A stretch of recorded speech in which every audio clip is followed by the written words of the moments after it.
I think I went to 50 grand at McKinsey for the research position. And they were very concerned I wasn't going to take the job with a pay cut, but I probably would have taken the job at 20 grand a year too. And explain why. Explain why to the audience. Why were you willing to take such a big pay cut? I mean, I think looking back, it's validated too. It's a learning organization. There aren't many learning organizations where the incentives are aligned around internal business model, the way you operate and the way you do work, the speed of the work and the quality of coaching. And on top of that, just incredible actual like week-long trainings facilitated by internal experts and people that really care about the development of others.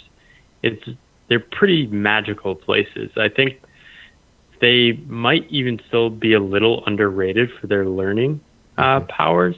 Mm-hmm. I think if you had my experience, it's almost like a dream job